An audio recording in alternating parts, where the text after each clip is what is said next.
Hey, Mike, how's it going? Good, and yourself? Good, man. Appreciate the time. And I have to start off by apologizing, dude. I've never had to cancel an interview, Oh, no worries, man. but No, we're flexible. it was for good reason. And I was going to lead into a little bit of conversation. Are you a drinker? You're a drinker, right? Drink? I really enjoy myself some craft beer. Yes. Yeah, that's right. The last album release party was at the craft brewery, or the craft brewery was across the street. Yeah, Gunwell. Yeah. So last Friday, we were going to talk last Saturday. Last Friday was the radio station, KCAL, that I work at, our Kager.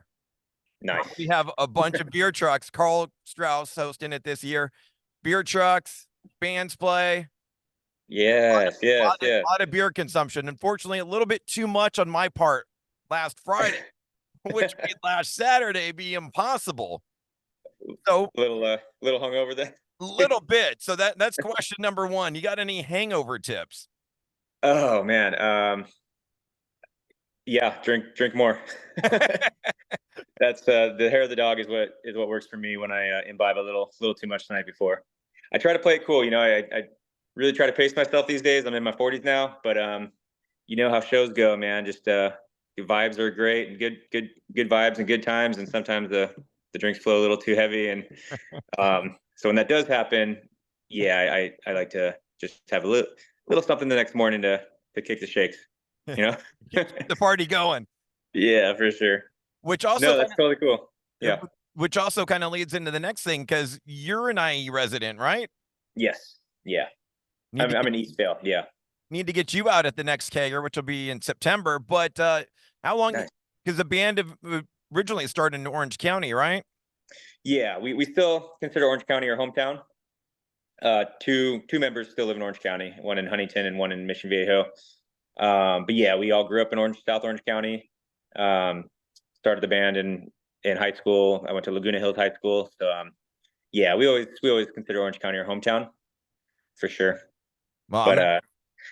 I would love to go to a kegger, a Yeah, KCAL kegger. yeah. I'll bug you about the next one. And Sure. let's get into the album, man. Small Victories, a killer album. I even love the album artwork on the front of it, and lots to get into. But Awesome. I'm kind of curious, man. Dreamers was the last one we talked for then, and when that album came out, how quickly after you put out an album do you start working on the next one? I imagine there's a little bit of a steeping process where you kind of like the tank is empty, kind of need to refill up the tank of riffs and song ideas. But how Yeah. did you start working on this one? Yeah, that's a good question. Yeah, you're right. There's usually once we finish the album and release it, that's kind of like our time to tour. Play shows and support it. So I'd say usually about 8 to 12 months, about a year, will go by where we're not actively writing. We're just kind of focusing on supporting the previous album that just came out and touring, and we have all of our own busy lives with our day jobs and families and stuff. So Sure. we kind of just take a little break from writing.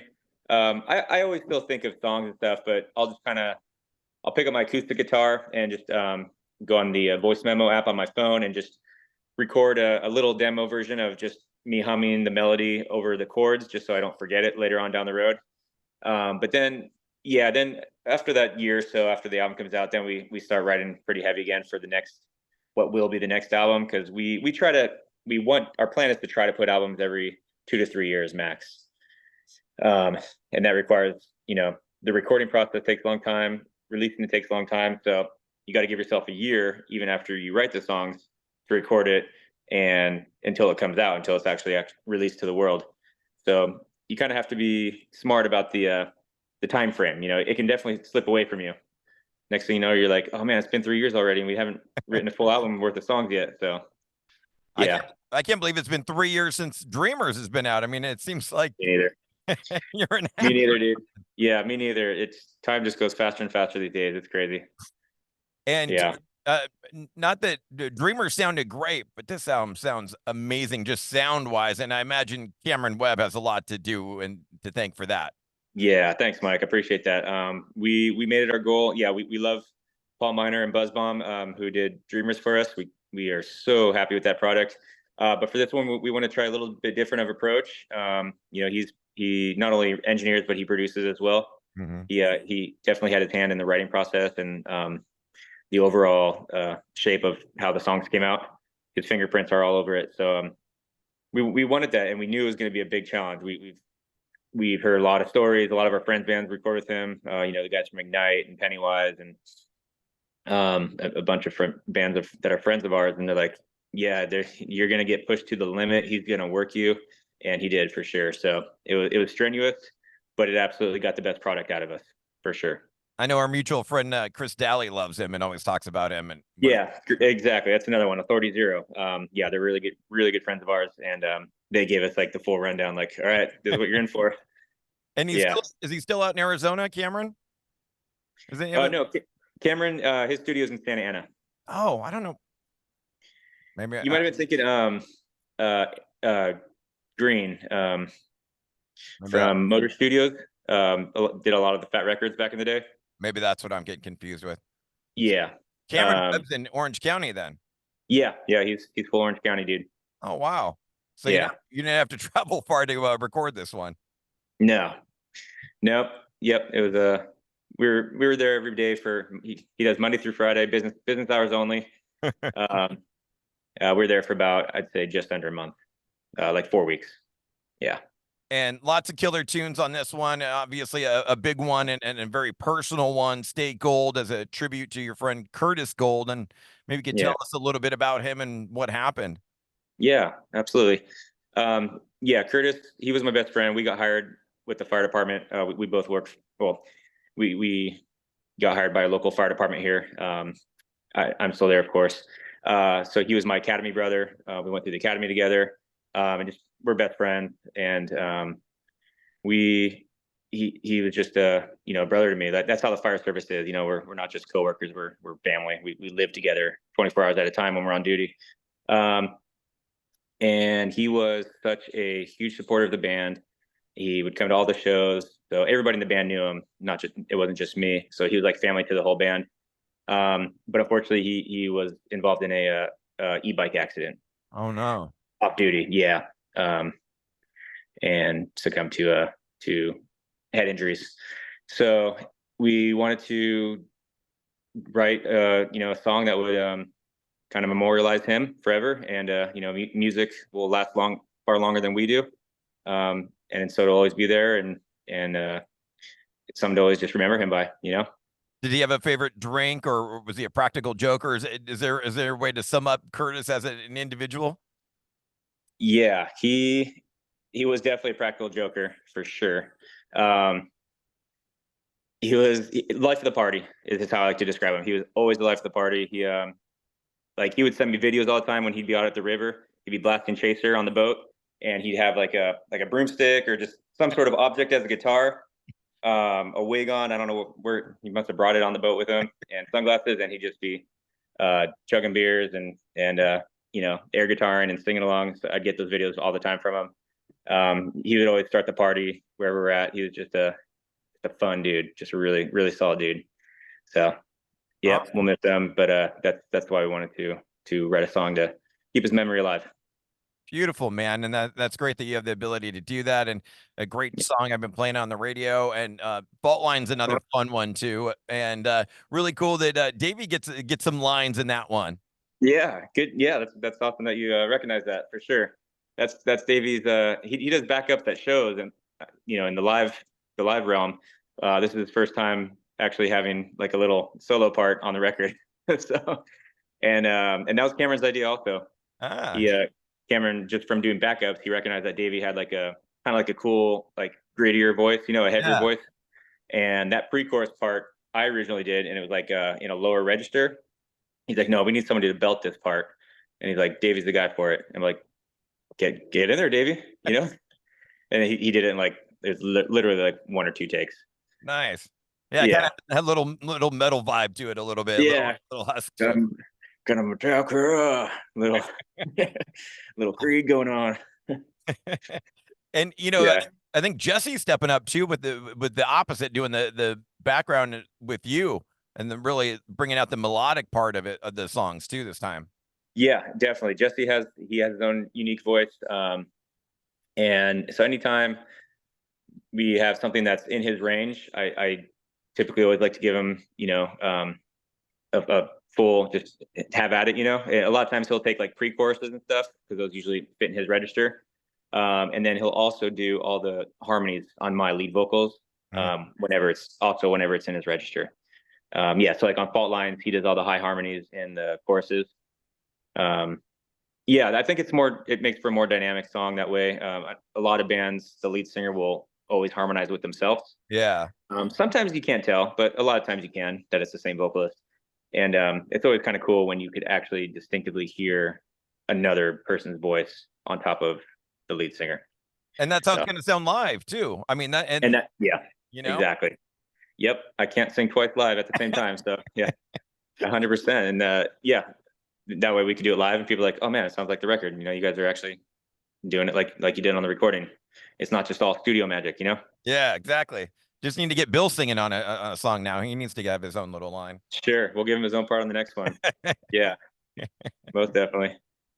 Well, speaking of the live show, you doing a little run of dates here with Diesel Boy, and be close to home, the Parish Room inside House of Blues on August the 23rd.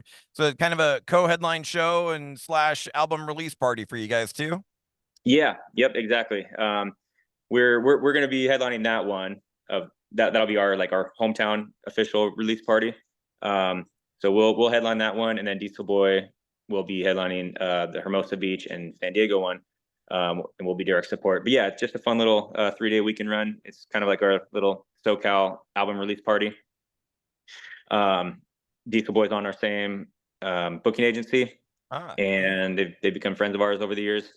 And it's kind of cool actually. They were the first actual band that we played with as a band way back in 2001 at Chain Reaction. Oh, nice. We were so pumped. We were so hyped. We're teenagers back then still.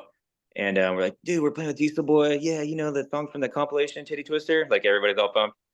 And it's kind of cool now. Here we are 23 years later and doing our album release shows with them. It'll be fun. Yeah, speaking of dates and stuff, you're right around the corner for 20 years as a band, right? 06 was the first album? Actually, no. 03 was the first official full length. So we're over 20 years now. Yeah, we're on 24 years now. Wow. So next year will be 25, and then you could do a big celebration. Yes. Yeah. 2020. We started in 2000, so 2025 will be 25 years. That's crazy, dude. Damn. Dang, I didn't even think about that yet. Yes, we will do a big celebration for sure. Something. I mean, you got to honor that some way, somehow. Yeah. No, that's a huge milestone for sure. Yeah. Most bands don't make it that far. Especially in the punk realm. I mean, they seem to not last very long. Yeah, absolutely. Yeah, most definitely, dude. Speaking of punk bands and old punk bands, was curious, man. I'm much more of a metal guy, but I like some punk bands here and there, and was getting into my punk rock roots. Were you at the No Values Festival? Did you go to that? Yeah, I was. Yeah, I was there. Good time. That was radical, dude. That was by far the biggest festival I've ever been to, and I've been to a lot. We've played a lot, but it was nothing has ever been to that magnitude. That was next level, and it's really cool to see the punk scene thriving like that. Yeah, there's young kids, older generation folks, and everything in between. So it was really cool to see that punk is alive and well in 2024. 40,000 people is what I read were there. Oh no, yeah, I heard just south of 50,000, but yeah, somewhere in there. Either way, it was a mass of humanity. That's for sure. It kind of felt like a Warped Tour because it was at the same spot Warped Tour always was, but yes, an older Warped Tour with a lot of those bands playing. You definitely saw the whole gamut of age group. Yeah, like a '90s style Warped Tour with Sublime and Fear and all the old school bands that played all the old Warped Tours. Yeah, Bad Religion for sure. Cool to see the Misfits, man. That was my first time getting to see them. Dang, I had to dip right before that because I knew I'd work the next day and I knew I was gonna get stuck in crazy traffic. So, dang, I had to bounce right before they started, so didn't get to catch that unfortunately. Who was the highlight for you? What was there one band that you're like, oh my god, blew me away?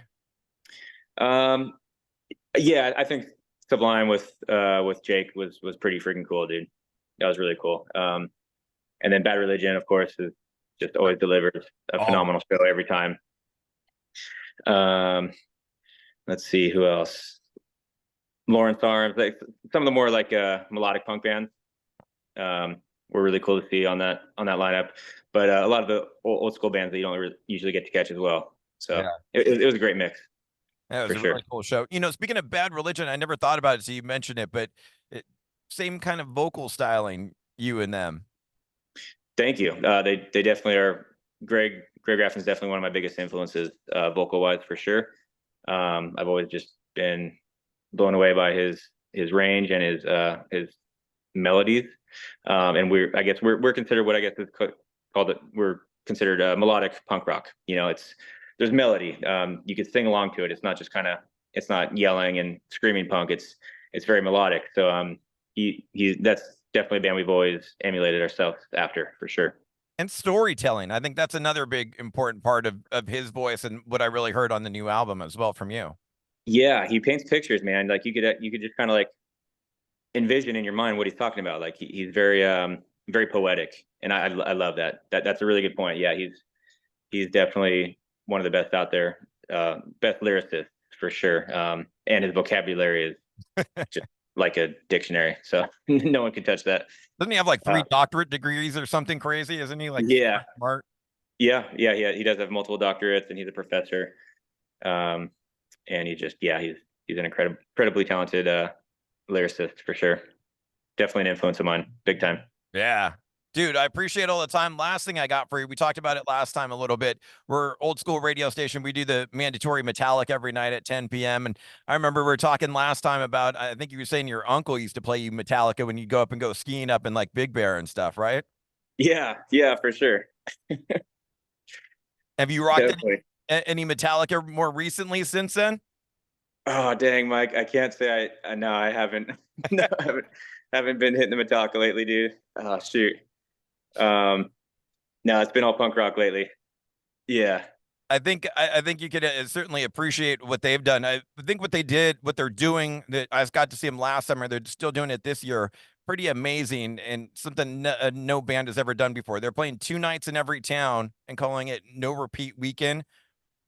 Two different nice. opening bands one night, set, go the next night, completely different opening bands, completely different set.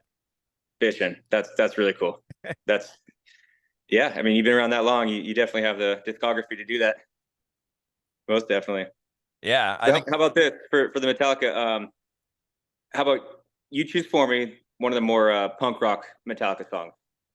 God, you know, that's what I was going to ask you about, trying to bring it back to the punk rock, because you play guitar and you used to Yeah, play guitar in the band, and yeah, everyone always talks about Hetfield and the down picking, saying he's the master of down picking. yeah. Yeah. That's a real talent. That's like the Descendants. That's all down pick, and that's extremely hard to do. That's Kind of makes it extremely sound hard. like razor sharp, right? Like it just chugging along. Yeah, definitely. But let's do Motor Breath again. Motor Breath. All right, we'll Yeah. rock that one for you, man. All right, perfect. Beautiful, man. Thank you for the time as always. Great album, and hope to make it out to the album release party at the House of Blues. Awesome, Mike. Really good catching up with you, man. You too, man. Really appreciate it. We'll be in touch. Thanks. See ya. Thanks, dude. And Bye-bye. I'm buggy about that next kegger too. I would love that. Please do. All right, man. All Later. right, dude. Talk to you later. Bye.